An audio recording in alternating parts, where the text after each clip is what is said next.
Pupunta kami sa US of A.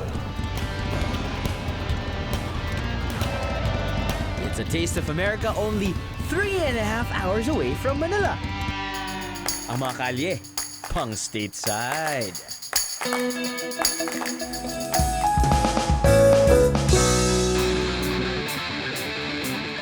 Ang mga tao, ispokining dollar. Would you like to try our slushy sample as coconut and mango? They're really delicious.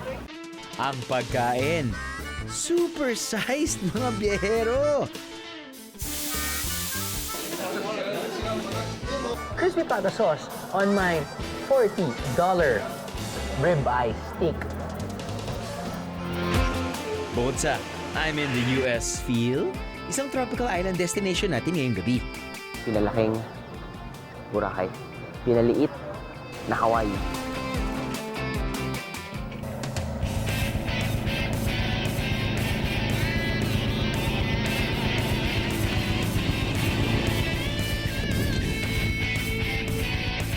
Welcome to Guam, mga biyahero. Ano? Sama ka sa biyahe ko? Para makarating sa Guam, bumiyahe kami courtesy of our exclusive airline partner this trip na United Airlines. Feeling VIP lang naman kami mga biyahero. Kita nyo naman, may sariling check-in counter ang biyahe ni Drew Crew. Siguraduhin at least 3 months bago ng inyong biyahe patungong Guam ay inaasikaso nyo na ang inyong US visa. Merong online website ng US Embassy para alamin kung paano ang pagkuha nito. Mga 4 na oras din ang biyahe papunta sa Guam mga biyahero. At dahil gabi ang biyahe, importanteng makanakaw muna ng idlip. Mahigit 2,500 kilometers ang layo ng Guam mula Maynila. Kabilang ang Guam sa 15 US island territories na bumubuo sa Northern Mariana Islands. Parte rin ang Guam ng mahigit 2,000 islands sa Micronesia na matatagpuan sa Western Pacific Ocean. Halos kasing laki lang ng Metro Manila ang Guam. Pero sa lagay na yan, ito na ang pinakamalaking isla sa Micronesia. Yun nga lang, dito, walang traffic. Good morning, America! Sa wakas, nakatapak na rin ang biyahe ni Drew sa land of the free and home of the brave. Welcome to the US, mga biyahero. Siyempre, US dollars ang gamit na currency dito sa Guam. Nasa 44 pesos to $1 ang exchange rate. So, alam nyo na, sulitin ang budget, mga biyahero. Actually, talagang feel mo para ka na sa US. The beach. Yan ang strip ng mga hotels. And I'm guessing dyan rin tayo titira. I think. See? Yung klima parang sa Pilipinas. Pero, hindi siya ganun ka-humid. Guam, where everything is just a walk away. Happy day! Happy day! Happy day! Kung sa atin, mabuhay ang pangbungad na bati. Sa Guam naman ay half a day, na ang ibig sabihin ay hello. Maraming pagkakapareho ang Guam at Pilipinas pagdating sa kultura at kasaysayan. Una, magkasunod tayong binisita ni Ferdinand Magellan at parehong sumailalim sa pananakop ng mga Kastila noong 16th century. Kaya naman tulad sa atin, nagkalat din ang mga Spanish historical markers dito. Sa tulong ng mga Amerikano, nakipaglaban din ang mga Chamorro o mga katutubo ng Guam sa mga Hapon noong World War II. Matapos ang gera, tuluyan ng sinakop ng mga Amerikano ang mga Chamorro. Pero sino nga ba ang mga Chamorro bago dumating ang mga Amerikano? Let's go back in time, shall we?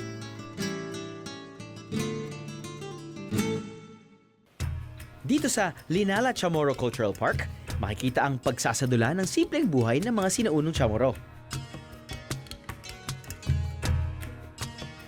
Looks familiar. Parang bahay kubo rin natin, hindi ba mga biyero? Latte Stone House ang tawag nila sa kanilang bahay kubo na gawa sa latte stone o coral limestone ang mga haligi.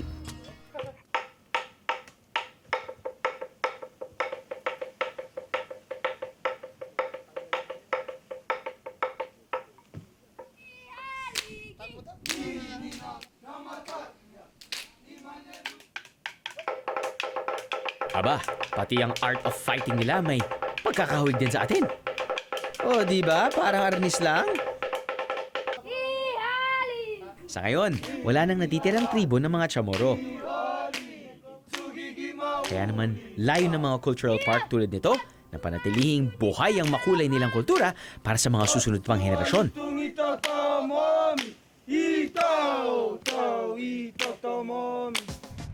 Ngayong nakilala na natin ang mga Chamorro, silipin naman natin ang mga pwede nating matuluyan dito sa Guam. Dito sa Tamuning Municipality, matatagpuan ang hili-hilerang hotels na nasa tabi lang ng mga beach.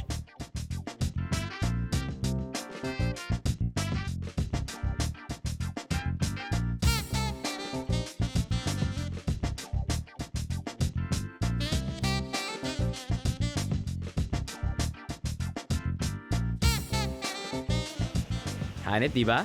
May kamahalan nga lang. Pero huwag mag-alala mga biyero, may iba namang mas budget-friendly options. For a slightly more affordable option, pwede nyo itong subukan. Pagdating sa kwarto, wala ka na rin ng mga halos hahanapin pa.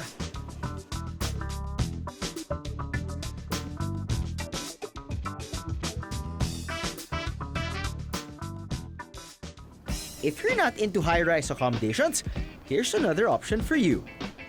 Sabi nga nila, simple pero rock. Now, ang Hotel Santa Fe, saan tayo nakatira ngayon, siguro isa sa mga one of the oldest, pati yung hindi masyadong luxurious, or should I say, on the simpler side.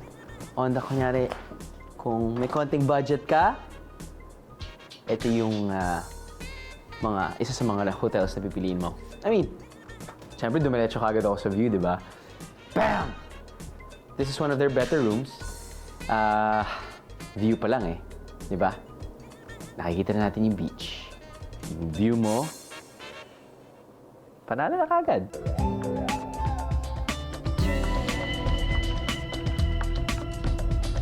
CR.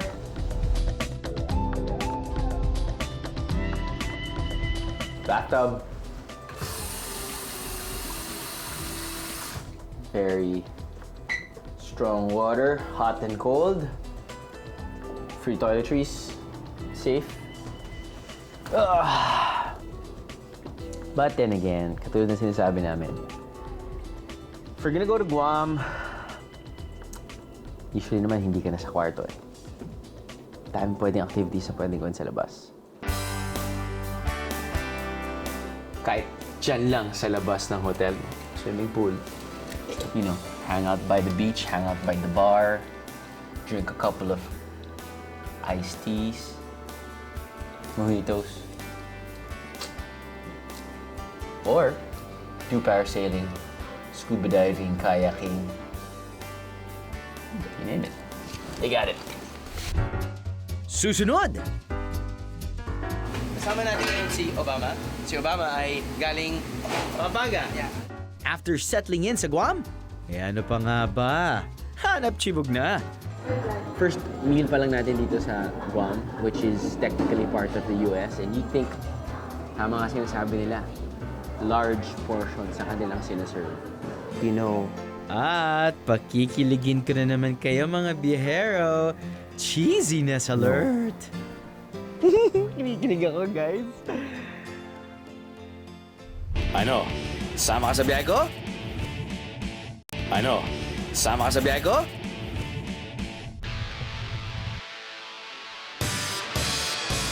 Here sa Tumon, ito yung sentro ng Guam. Maraming mga hotel.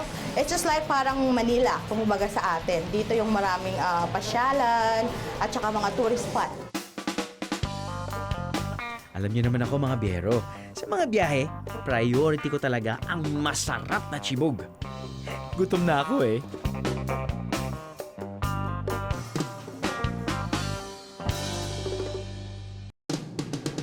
Karne, karne, karne! Alam na! Bukod sa mga juicy grilled Jamaican specialties dito, may sikat na Pinoy delicacy din sa kanilang menu. Dahil sa maraming Pinoy dito sa Guam, so nakaisip yung may-ari na lagyan ng twist yung yaman na pagkain na from Jamaica, na lagyan ng katulad ng adobo, pero nalagyan namin ng twist. It's a mix of Jamaican food and the Filipino food. Kasama natin ngayon si Obama. Si Obama ay galing Pampanga. Galing Pampanga. Tapos tuturuan niya tayo kung paano magluto ng kanilang jerk adobo. Go ahead, brother. So, gumagamit sila ng pork ribs. Dapat. Okay. Parang ginisang adobo lang ang Jamaican version.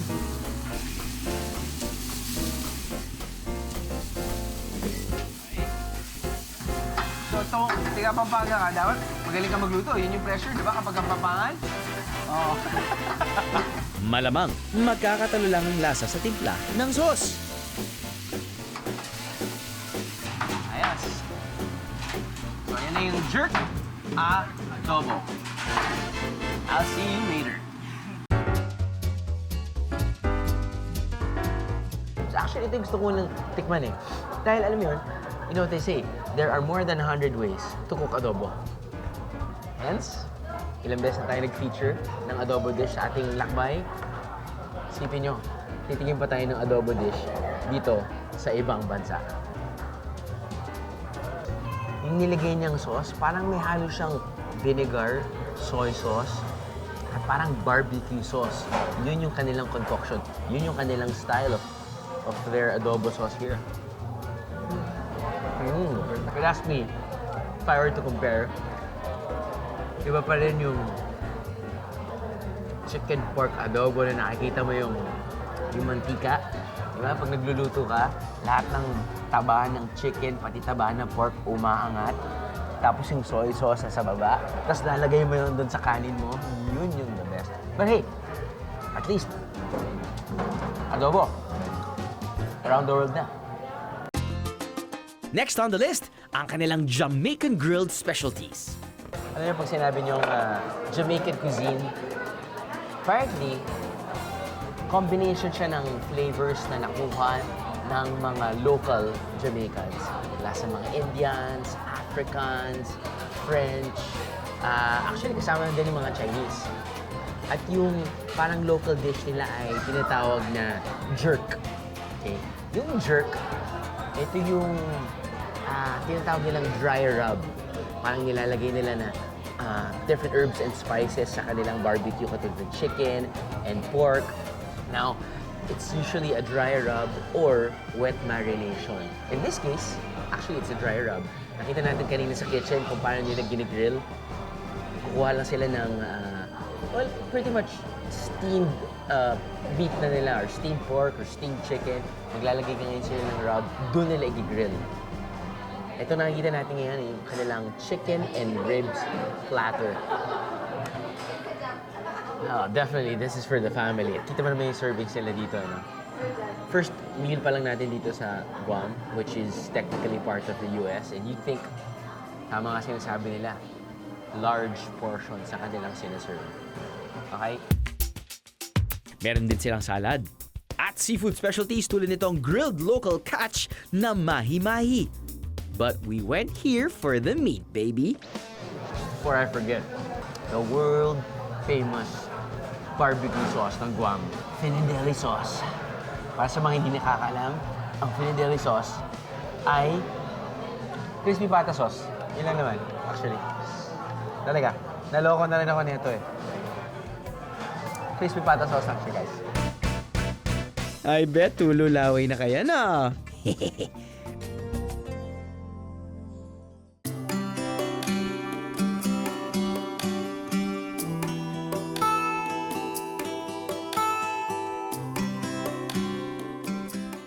Puso! Puso! Laban Pilipinas! Cheer ng pampalakas ng loob yan, mga biyero. Kasi ang may-ari ng puso ko nasa Pilipinas. Kaya dapat laban. Labanan ng lungkot. Two Lovers Point.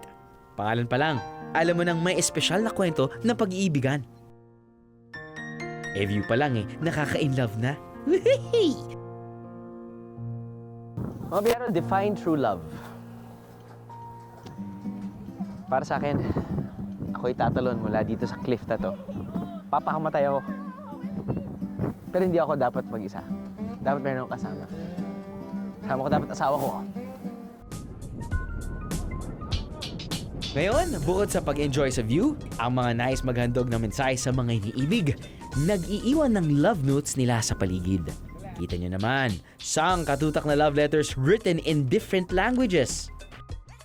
Gumastos ako ng $6 para lang makisama sa hundreds of thousands na mga turista na nag-post, naglagay ng padlock, pati ng kanilang, I guess, love letters or love notes sa kanilang minamahal sa buhay. Okay, what a great romantic way to say sweet nothings to your loved one. Kahit wala sila dito, di ba? But at least alam nila, kapag pupunta sila dito, nakasecure ang note mo para sa kanila. Ito. Okay. Love.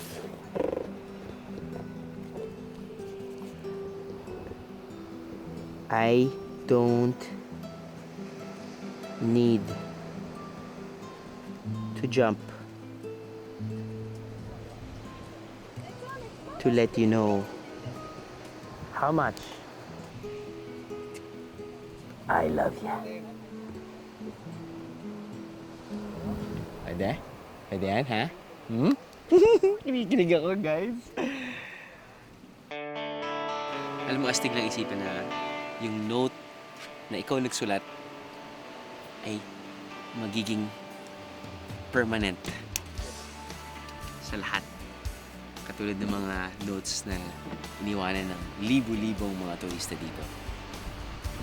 Padlock ko, ako lang nakakaalam, nandyan na yan forever.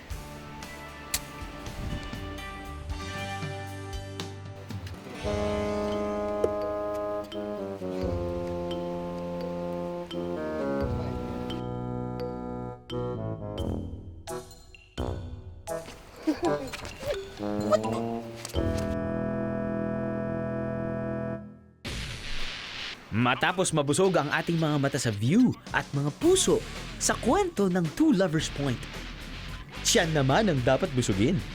Mararanasan ko ang aking first traditional Chamorro meal dito sa Chamorro Village.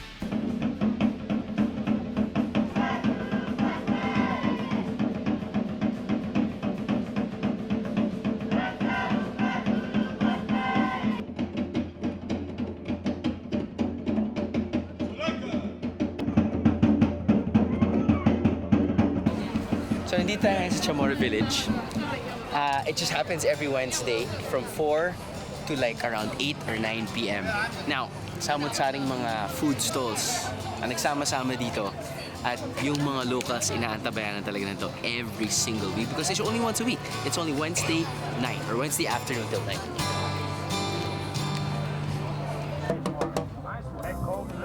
Hi. One, please. How much is that? $4. $4? Oh. You know what they say, pag pumunta ka sa US, huwag ka mag-convert. Lalo na pag pagkain, huwag kang convert. Thank you, sir. Thank you. Ito yung appetizer ko. Dahil wala akong pera, nabusog na ako sa buko juice. Apparently, it's not just food stalls. Pati na rin yung mga pampasalubong, mga damit. Parang sa Boracay.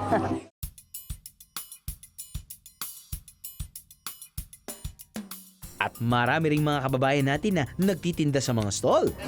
Sambales. So, are you an artist or something? Hindi po.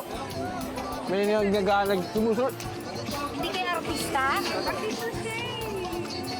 Artista ka daw sa atin. Ikaw naman. Hindi po. Matang tuwa. Nakita ko na siya. Nakalimutan ko yung pangalan pero kinasal na siya. Artista siya. Hindi. Ano ka mo? Artistahin lang. Iya yata. Sabi. Ito yun.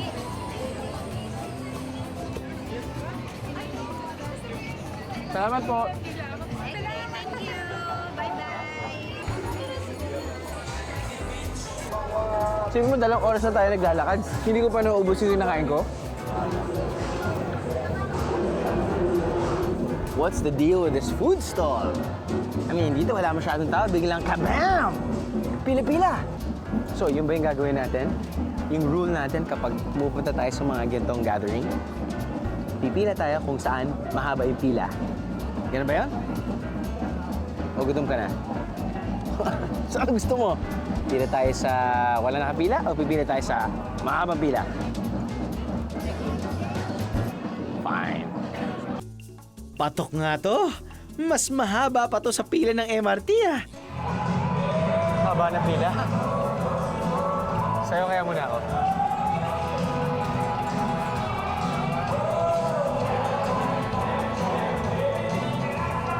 Kaya pila na lang ako. Bago pa tayo himatayin sa gutom. You gotta know when to quit. So, syempre usually naman ang pakay natin kapag pupunta tayo sa isang lugar, subukan natin yung kanilang local food. So, ang local food dito syempre ay pagkain na sinaserve na Chamorro. Dito sa kanilang menu, meron silang different choices, right? Dito meron ka nakikita barbecue fried chicken. Actually, meron nga silang pancit, which is Pinoy. Meron silang bistec, which is also Pinoy. Pero ito, dito ako naku-curious eh. Yung kelagen. Shrimp kelagen, beef kelagen, chicken kelagen. Tama again? I actually have no idea. Ano yung kelagen?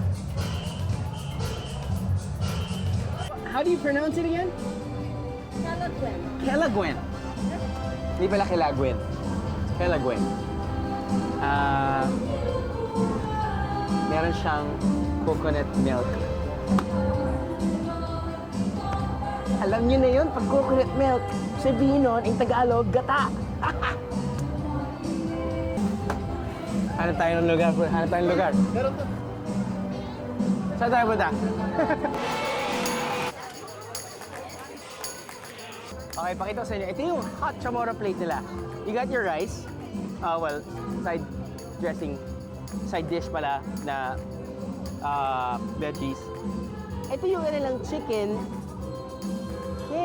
Kengalin? Kalagayan. Yung shrimp nila, yun lang yung may coconut milk, pati lemon. Yung beef nila, I have no idea. Ano yung common denominator ng Kelaguen? We'll soon find out. Subukan muna natin yung chicken, ha?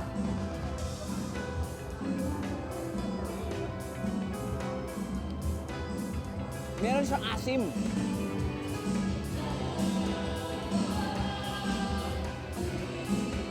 Okay. Naintindihan ko na.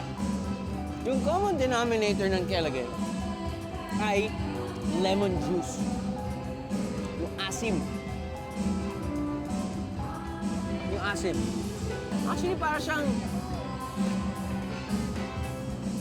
Kilawin. Para siyang kilawin. Kilawin dahil nga, niluluto mo yung isda sa vinegar. At pag kinakain mo yung kilawin, medyo asim. Ganon yan. Parang ganon.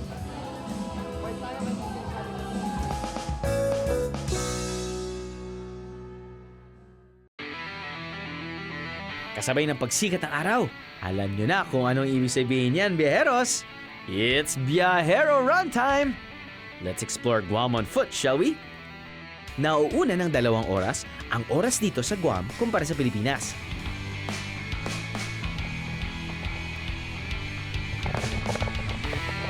Nakita na natin ang ganda ng dagat mula sa mataas na lugar. Ngayon, it's time to explore Guam underwater.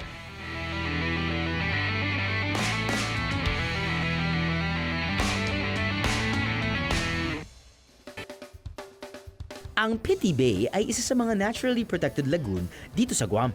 Isa raw ito sa pinaka-diverse na habitat ng iba't ibang sea creatures. Pinagmamalaki nila rito ang kanilang underwater observatory. Sa labas, mukhang wala lang no? Pero may taas itong 71 feet at halos kalahati nito ang nakalubog sa tubig. Ang gahiganting istrukturang ito may bigat na 230 tons. Think Manila Ocean Park. Pero Manila Ocean Park may aquarium.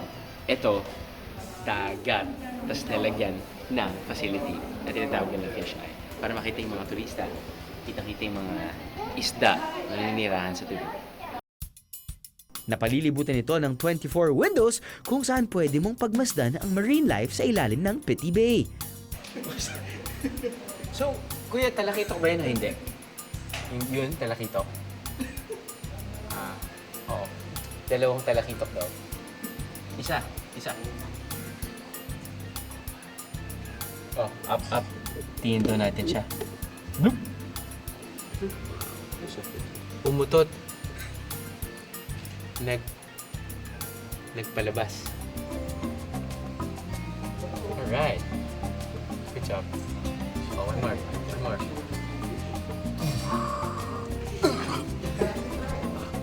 Son of a bitch.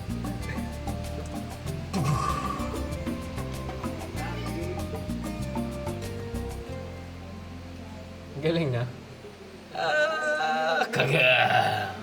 Yeah. Teka, mukhang masarap ang ginagawa nila kuya dyan sa labas ah. Masubukan nga.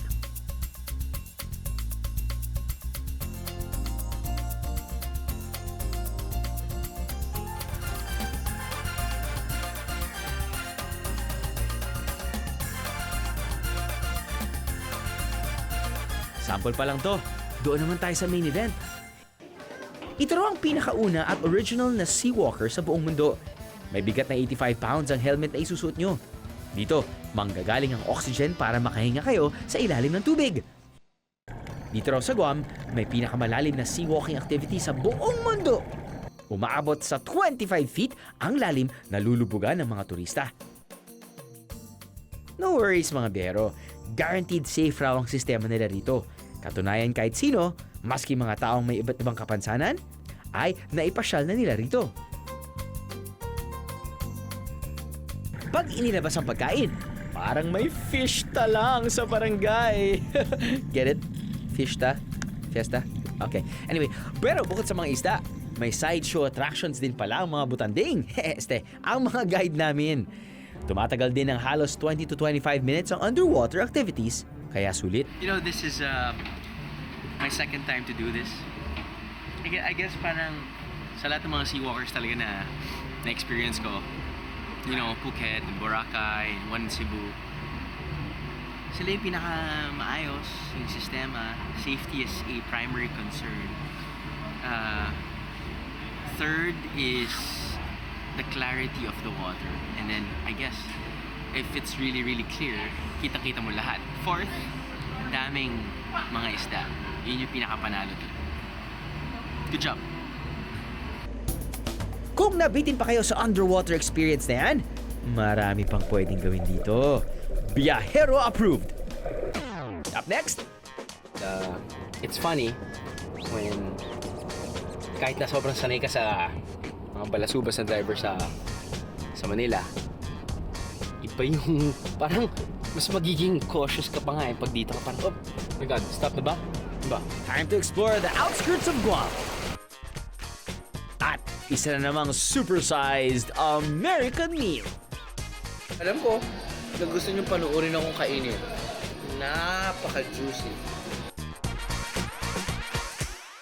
Ano? Sama ka sa biyahe ko? Ano? Sama ka sa biyahe ko? Road trip mode on! What? Speed limit 25 miles per hour? At first, kala ko 25 kilometers per hour. Sabi ko, are you kidding me? Parang nag-drive ka sa EDSA. Mula sa ating tinitirhang lugar sa Tamuning, mabiyahe tayo ng kalahating oras papunta sa isang picturesque view na pwedeng tambayan. And you're thinking, man, wala naman ako international license. Sorry, you can't drive. Just kidding. Okay lang, gamit ka ng local driver's license. It's actually valid to 1 month. Eh, hindi ka naman magti-TNT dito, di ba? Bad boy. Now, driving sa US or US territory is definitely different when you're driving back in the Philippines. Back in the Philippines, parang may gera parate, parang meron kang hinahabol. Dito, chill. Chill ka lang. Wala masyadong traffic. Yung definition nila ng traffic ay Holy Friday or Good Friday sa atin. Ganon, yun na yun. It's funny when kahit na sobrang sanay ka sa mga balasubas na driver sa Manila, iba yung parang mas magiging cautious ka pa nga pag dito ka parang, oh my God, stop na ba? Ano ba? Pwede na ba ako mag-right? U-turn? Pwede ba ako mag-U-turn? Parang ganon. Do not act like a tourist. Roll down your window. Alam mo, local ka. Hey, what's up? Parang ganon. Hey, I'm Chris Cruz! And we're here! Ang sarap talaga magmaneho kapag walang traffic.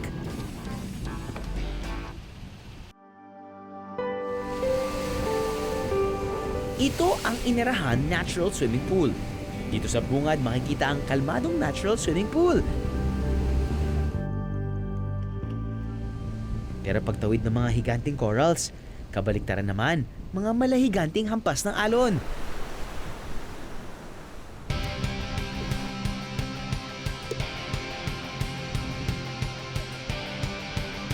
Ingat lang kapag aakitin ng mga corals dahil matatalas ang mga to mga bihero.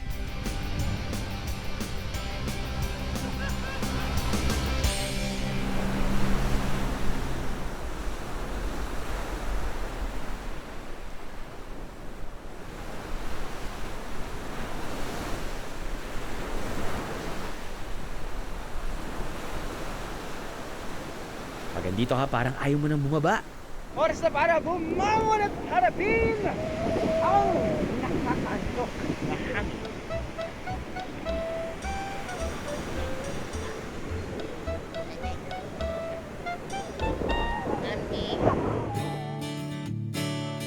At kung napadaan ka na rin naman sa bahaging ito ng Guam, may side trip option na pwedeng tuhugin sa inyong itinerary. Ang Talafofo Falls Resort Park ay isang family destination na siguradong ikatutuwa ng mga kidibiheros.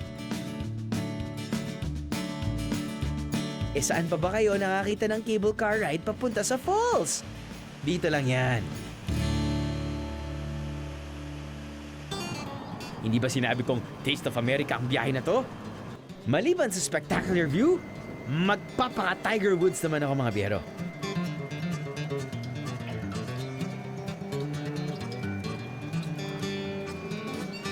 Ang pinuntahan natin dito ay ang hole number 12 sa Mangilaw Golf Resort dito sa Guam. Why?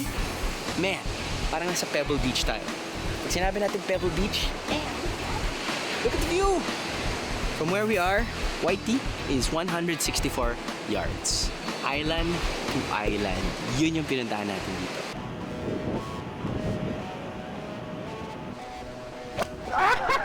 That's one! Pwede na ba akong makipagsabayan kay Tiger Woods? Nope. Hindi ko akalaing pasok pala sa green ang aking mga tira. Aba, lakas ng tsamba.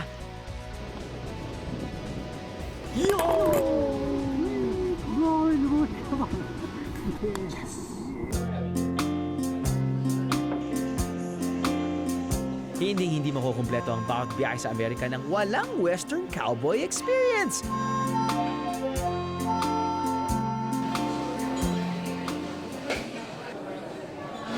we ready to order? Actually, no. Really? Okay. I have no idea what to order. What do you recommend? Sure. Are we looking at steaks? Pasta? Yeah, definitely steaks. Okay. That's your specialty, right? Yes, Okay. it is. Okay, so we have steaks here. Okay. When I head back to the Philippines, I wanna dream about this. Phone you by. Lone Star. Pero kailangan mo i-pronounce na ganun eh. Uy, saan ka kain? Sa Lone Star. Medyo husky voice. But anyway, pag sinabi mong Lone Star, parang naisip mo kagad Western Cowboy. Pag Western Cowboy, naisip na kagad meat, grill, steak. At yun yung pinuntahan natin dito. Steak. We're really bringing you here. Yeah, I'm sorry, I'm just talking to myself. No, you can to yourself all you want. Yeah, I know. Am I bringing anything? No, it's good. Thank you. Ribeye. For me, that's my steak of choice. Ribeye, medium, with my iced tea. I want steak. I want steak. I want steak. I want steak. Oh, sorry. I've been just singing the I want steak chant. But here you go. Anything else you need? All good. Okay. Thank you so enjoy. much. You're welcome. Aba, kakain na lang. Nabitin pa. Akalain mong may sayawan pa. O sige, magbigyan.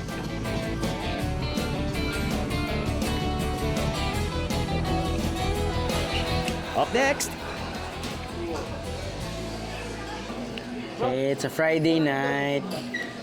After your dinner, manunod ko ng biyahe ni Drew. Tapos isipin niyo, ba't kakakain ko na ng dinner? Tapos yun, parang gusto niyo mag-order ng steak?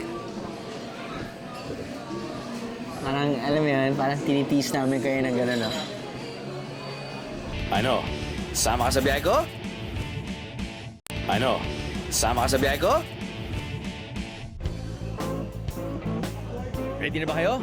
Husgahan na natin ang aking $40 16-ounce medium rare ribeye steak.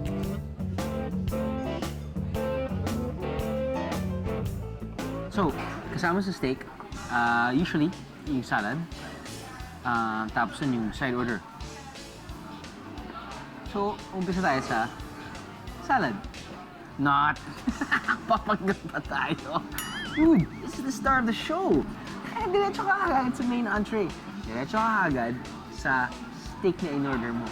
Because I want meat. I want meat. I want meat. See? They're clapping their hands. They agree. Insulto yan sa steak na kinakain mo kapag lalagyan mo ng sauce. Insulto yan. I mean, at least in your first bite. Favorite part of the ribeye, yung side. Yun yung mas may lasa. Yun yung mas malambot. Yun yung darker meat. Yun yung may taba. At kung may taba, mas masarap. Sorry. Well, you know, I really expected this to taste really, really good. Juicy. It's grilled. Okay, papabigyan ko ang Guam dahil nandyan din ang walang kamatayang Finideni sauce. Ang Finideni sauce ay glorified crispy pata sauce. I love it.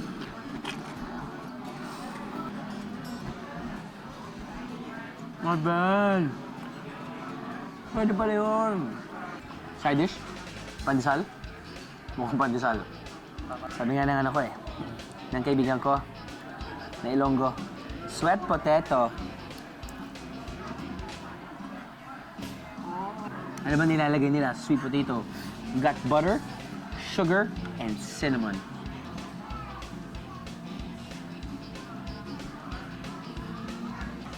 Sarap! Panalo siya.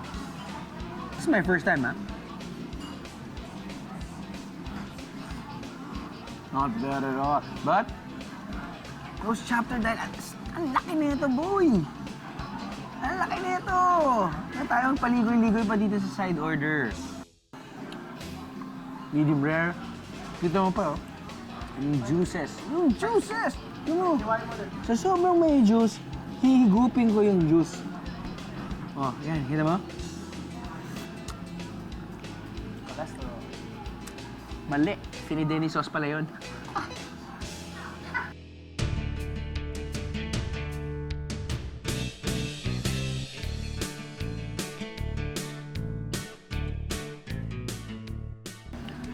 It's a Friday night.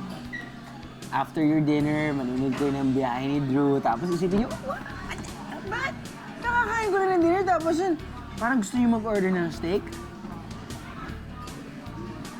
Parang, alam mo yun, parang tinitease namin kayo ng gano'n, no? Gusto nyo ilipat yung channel, lipat nyo yung channel, walang problema. Walang problema! Pero alam ko, na gusto nyo panuorin akong kainin. Napaka-juicy. A 16-ounce grilled ribeye steak. Galit na ba kayo? Mga lalaki, galit na kayo?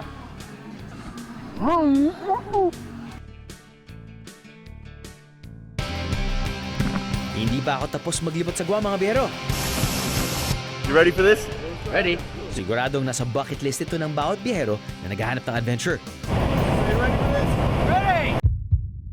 Are you ready to jump? Hashtag, you love my job! 'Cause I am.